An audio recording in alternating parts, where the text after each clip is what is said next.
El Señor esté con vosotros. Lectura del Santo Evangelio según San Mateo.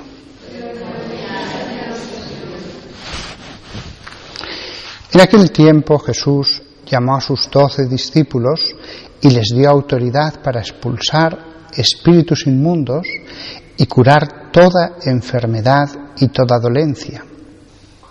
Estos son los nombres de los 12 apóstoles. El primero, Simón, llamado Pedro, y Andrés, su hermano Santiago, el de Zebedeo, y Juan, su hermano, Felipe y Bartolomé, Tomás y Mateo el publicano, Santiago el de Alfeo y Tadeo, Simón el de Caná, y Judas Iscariote el que lo entregó.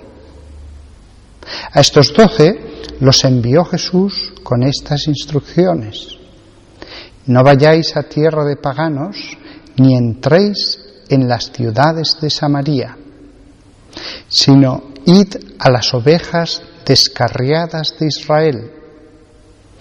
Id y proclamad que ha llegado el reino de los cielos.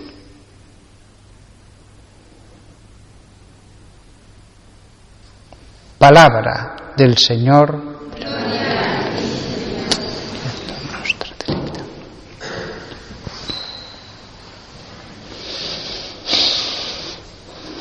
En estos 12 apóstoles está representado todo Israel.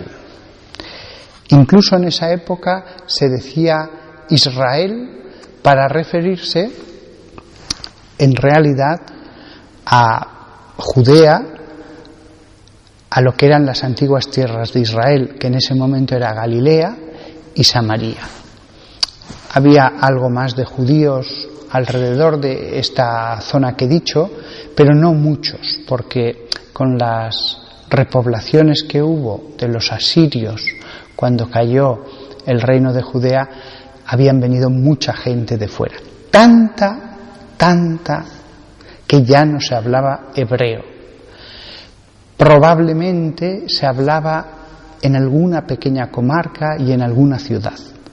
Pero la lengua que se hablaba en la época de Jesús era la que había venido del este, el arameo, que no es el hebreo, es una lengua totalmente distinta.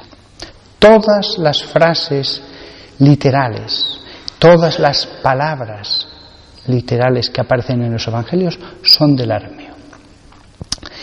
Y sin embargo, en estos 12 hombres estaban representadas todas esas tierras: Samaria, Galilea, Judea. No se nos dice de dónde era cada uno. Tampoco podemos descartar al 100% que quizás no hubiera samaritanos para no hacer imposible el apostolado de los apóstoles respecto a los judíos. Porque en ese momento la carga de odio que existía de los judíos a los samaritanos y de los samaritanos a los judíos era grandísima. Pero sí que podemos imaginar que lo más probable es que fueran de todas partes, que hubiera distintas edades, desde uno más jovencito como Juan, porque Dios quisiera que se quedara más años, como testimonio viviente de la época en que el Mesías estaba sobre la tierra, y podía haber a lo mejor 1 o 2 más ancianos, puesto que Jesús sabía que el martirio llegaría. No muy ancianos, porque estaban llamados, además de ser apóstoles, estaban llamados a ser lo que San Pablo dirá en su carta, evangelistas. Evangelistas en esa época no es el que escribe los evangelios, es el que evangeliza. Entonces tenían que estar en buena salud, porque tenían que hacer cientos y cientos de kilómetros andando, en mula a veces, a la intemperie, si llovía, si hacía mucho calor. Con lo cual, aunque fueran ancianos, debían estar en buena forma. Y aunque a lo mejor otro, impedido en sus piernas, hubiera merecido estar en un puesto de honor, sin embargo no fue escogido, porque ser apóstol implicaba salir a evangelizar. Con lo cual, esta no era una cuestión de merecimiento o de otras consideraciones, sino de poder realizar o no una misión. Los habría quizás más cultos, los habría quizás más de la línea de los fariseos, otros a lo mejor, por supuesto Mateo, más pragmático y más volcado en las cosas de este mundo, buen conocedor como publicano de los corazones de los hombres. Los publicanos tenían que saber latín para saber cuánto pedir a cada uno, que no les engañasen, etc.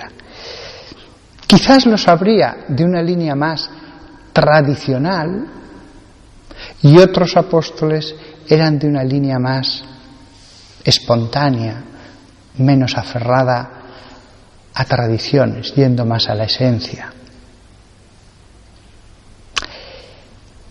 Estos 12 serán los fundamentos de la Iglesia, del misterio de la intermediación entre Dios y el resto de la humanidad. Están ellos, los apóstoles y sus futuros sucesores en esta misión. Hubiera sido apasionante preguntarle a Jesús por qué había escogido a cada uno. Desde luego se lo tomó muy en serio, porque del grupo de seguidores, de discípulos, se pasó una noche orando.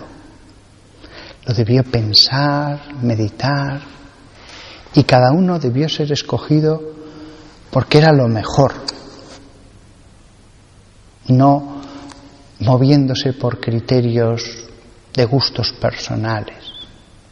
Había una razón en cada uno para estar allí. Como he dicho en otros sermones, no necesariamente estos 12 eran los más santos.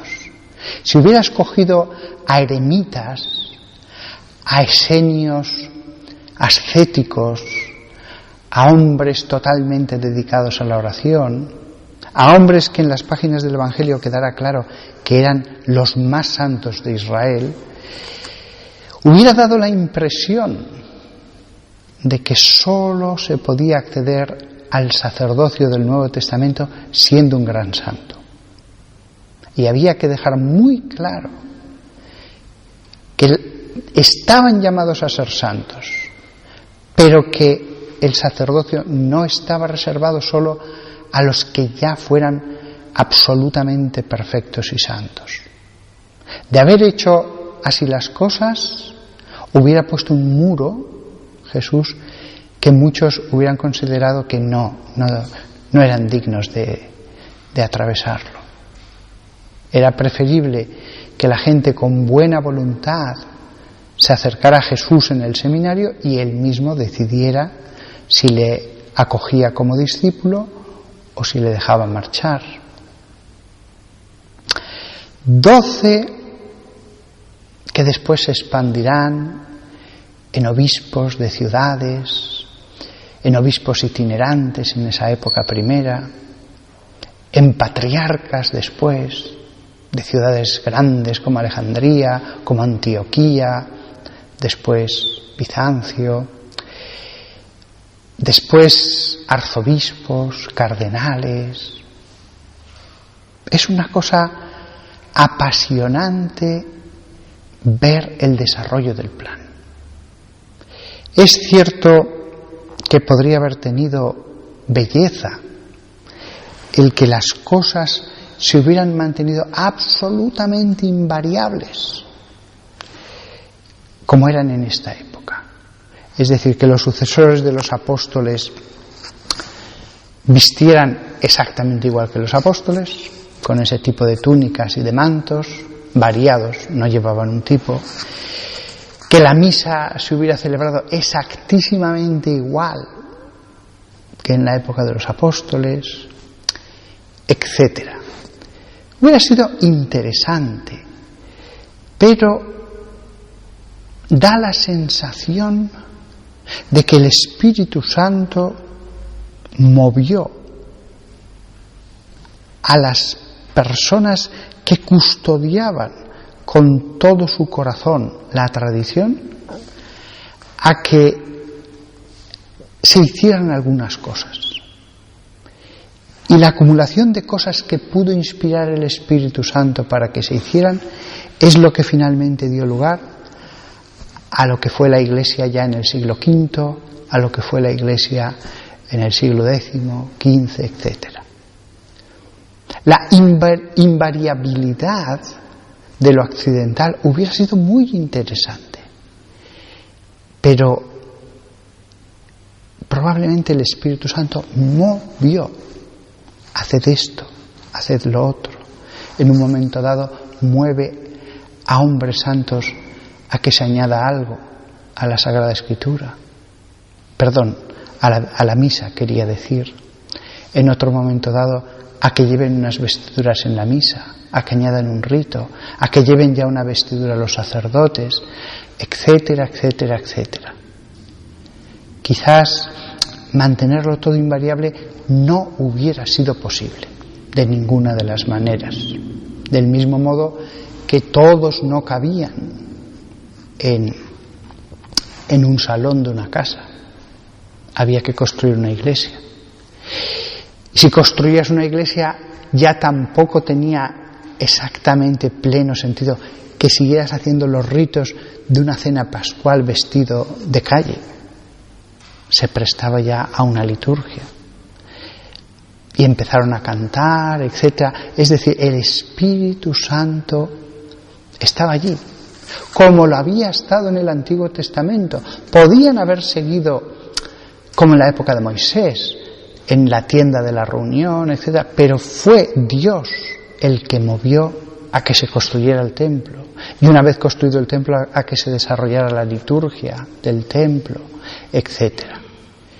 Incluso vemos que, aunque las leyes esenciales fueron dadas en tablas de piedra por Moisés, desde Moisés a Nehemías y después hasta los Macabeos, hay cambios, pero no cambios solamente de los hombres, cambios de Dios, que Dios dice, hágase esto.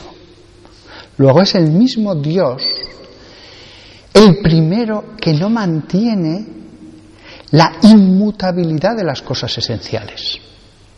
Es el primero.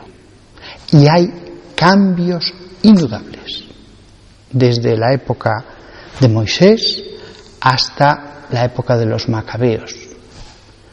Hay cambios indudables, incluso en lo que dice Dios de sí mismo, en la época de Josué y en la época del libro de la sabiduría, escrito ya en griego, o por lo menos nos ha quedado en griego. Ya es de la época cercana a la época de Cristo. Con lo cual, hay que estar abiertos no a la inmutabilidad, sino a lo que Dios quiera. No podemos ser más inflexibles que lo que Dios quisiera. Y quizás por eso Jesús escoge a estos 12, a ningún fariseo, a ningún esenio, a ningún gran escriba, a ningún sacerdote del templo. ¿Por qué? Porque tenían que ser barro moldeable para hacer algo nuevo. Si escogía ya una materia formada y seca, ya no iba a dejarse modelar, por más que la mojaras, como si era barro. Estos 12 hombres sencillos no tenían resistencias. Otros hombres más sabios sí que hubieran tenido resistencias al Evangelio y formas de predicar el Evangelio a la antigua usanza, según los antiguos criterios. Así que la conclusión es clara.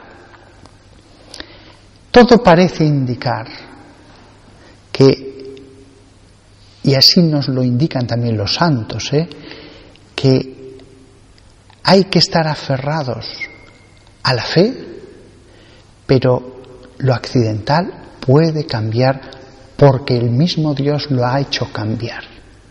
No solo en el Antiguo Testamento, sino en cada uno de los testamentos.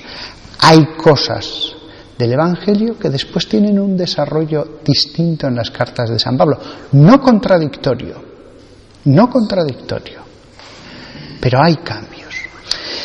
Nada más que todos nosotros veamos la obra grandiosa de estas 12 piedras, aunque una de ellas se rompiera y se saliera de su sitio, de estas 12 piedras en la magnífica construcción de la Iglesia.